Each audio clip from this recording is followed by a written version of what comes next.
Parole and Probation Administration. The Parole and Probation Administration is mandate to conserve or redeem convicted offenders and personnel who are under the probation or parole system. Vision, a model component of the Philippines correctional system that should enhance the quality of life of its clients through the multidisciplinary program resources, an efficient organization, and highly professional and committed workplace in order to promote social justice of development. Mission, to rehabilitate probationers, parolees, and pardoners and promote their development as integral person by utilizing innovate intervention and techniques which respect the dignity of man and recognize has been divine destiny.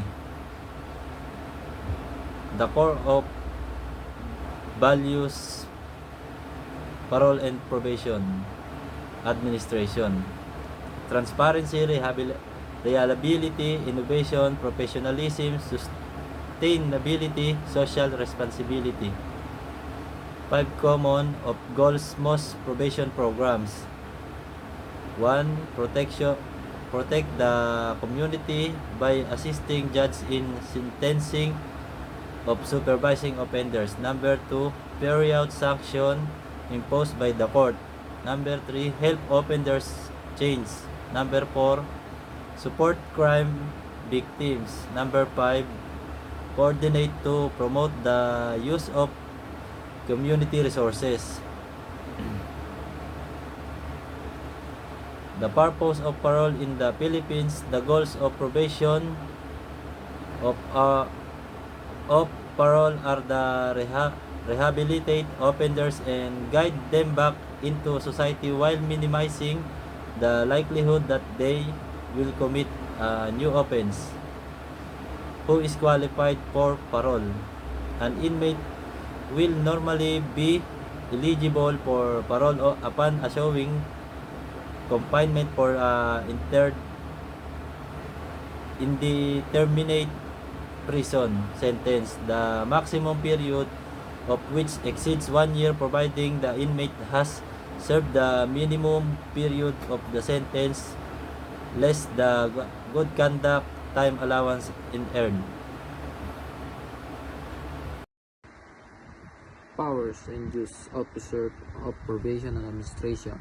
Under section 20 of PD 968, there shall be assistant probation administration who should assist the administration from perform such duties as may be against to him by authority and as may provide by law. So dito po nakapaloob po yung pagtulong ng administration gumawa sa mga tungkulin kagaya po ng para po mapabilis yung proseso ng isang prisoner.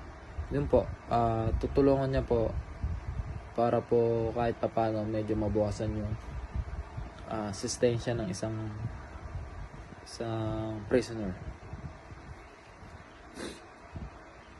Provincial and city probation officer. Under section 22 of PD 968, there shall be the less of 1 probation officer in each provincial and city, who shall be appointed by Secretary of Justice upon recommendation of administration in accordance with civil service and rules. Dito naman po, nakapaloob po dito yung mga pagtulong or paglilingkod at pagsisilbi sa mga bawat isang prisoner. Yun po.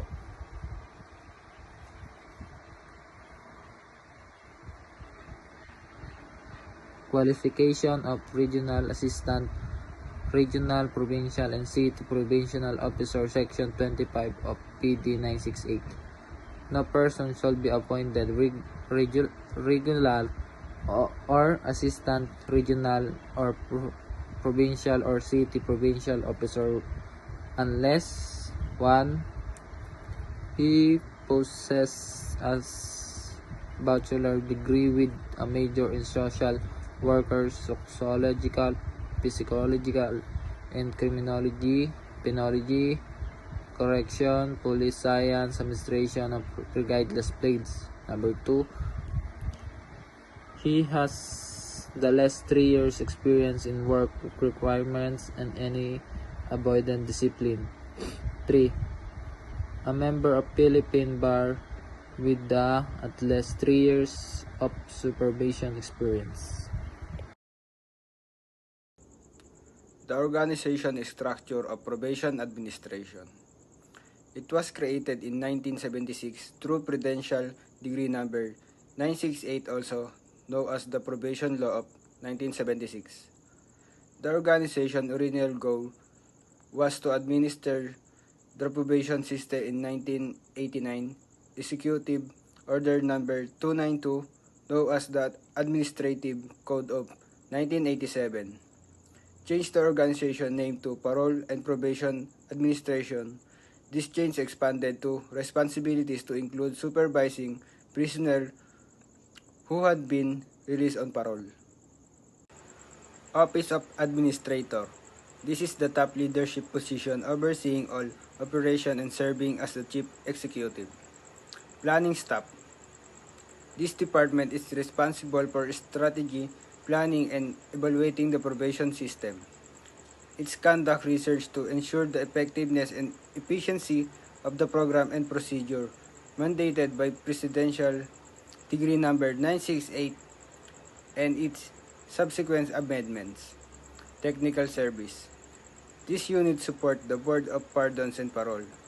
The body responsible of granting parole and pardons. Technical Service likely provide direct support for supervising parole and those pardoned. Administrative Division, the backbone of operation. It focuses on the Administrative Division, which is responsible for the day-to-day management and support function of the probation administration. Requirement for Regional Probation Office, Assistant, RPO, Provincial or City. Number 1. A bachelor degree major in social work, sociology, psychology, criminology, penology, correction, police science, police administration, or related field with 3 years supervisory experience. Number 2. Member of the bar with 3 supervisory experience. Vision, mission, mandate, goals, and organizational values. Vision. A model component of the Philippines correctional system that shall enhance the quality of life of its clients through multidisciplinary programs and resources and efficient organization, and highly professional and committed workforce in order to promote social justice and development. The mission: to rehabilitate the probationers, parolees, and pardonizant, promote their development as integral person by utilizing innovative intervention and techniques which respect the dignity of a man and recognize his divine destiny. The mandate: the parole probation administration is mandate to conserve and or redeem convicted offenders and prisoners who are under the probation or parole system. The goals: provide a cheaper alternative to the institutional confinement of first-time offenders who are likely to respond to individualized community-based treatment programs. Major Rehabilitation Program, Restorative Justice, is a philosophy and a process whereby stakeholders in a specific offense resolve collectively how to deal with the aftermath of the offense. It is application for the future. It is a victim-centered response to a crime that provide opportunity for those directly affected by the crime, the victim, the offender, their families, and the community to be directly involved and responding to the harm caused by the crime. Okay, restorative justice, ang ibig sabihin niyan, from the word restore. That means you have to heal the wounds, you have to heal the wounds created by the commission of the crime. Ang tanong, ano ba ang ibig sabihin ng healing of wounds? Meaning dyan, to restore, to amend. The broken relationship, to mend or the cure, or to heal the broken relationship. Ano ba ang ibig, ano ba ang relationship na pinag-uusapan? Diyan ang between you na offender towards the victim or yung relation between you, the offender, in the community. So, basically, una po, restorative justice from the word to restore. Ano ba ang ni-restore? Heal yung wounds. Bakit heal yung wounds? Ano ba ang ibig sabihin? Yan, it's a metaphor. Ano ba ang ibig sabihin ng metaphor na yan? Healing wounds means to restore or to heal or to mend the broken relationship. Sino ba ang relationship? O sino ba ang pagmamayari ng relationship? Between you, the offender, and the community, or between you and the victim. Pangalawang punto, pagka-restorative justice as I have mentioned, tatlo ang involved dito. Collective, ibig sabihin ng collective, dapat tatlo ang should be present. Una, yung taong nag-commit ng crime, yung offender.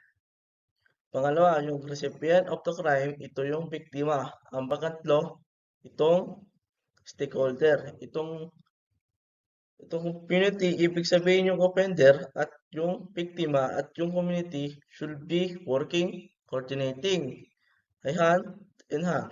How to deal with the consequences of the crime of the specific offense. Sa restorative justice, parang meeting lang yan. Andyan yung biktima, andyan yung criminal, or andyan yung perpetrator. At yung representative ng coming from the community. They will be talking with each other and it will be actually be effective, especially in the amending the broken relationship. And on the part of the offender, if you the facing the victim, you approach more first strategy more what to us would be to ask an apology, forgiveness to the victim. On the other hand, the victim, if no will have the chance to forgive the criminal, there is a big possibility na at the end of the day, when they will more out from the room, yung relation ng biktima at yung offender is nakapag-ayos na sila. Kasi ang purpose ng restorative justice is not to complicate the situation. Volunteer Probation Aid program is a strategy by which the parole and probation administration may be able to generate maximum citizen participation or community involvement. Citizens of good standing in the community may volunteer to assist the probation and parole officers in the supervision of a number of probationer, parolees, and conditional pardons, and the respective communities since they reside in the same community as the client, they are able to usher the reformation and rehabilitation of the client's actions. Ang volunteer probation aids ang isang programa kung isang ang voluntaryo sa komunidad na may mabuting pangalan ay tumutulong sa mga probation at parole officers sa pagbabantay at paggabay mga probationer at parolees dahil nakatira sila sa parehong komunidad. Mas madali nilang matutulungan ang mga taong nasa probation o parole. Therapeutic community is a health social learning treatment model used in the rehabilitation of drug offenders and other clients with behavioral problems. TC adheres to precept of right living, responsible, love and concern, true and honesty, the here and now personal.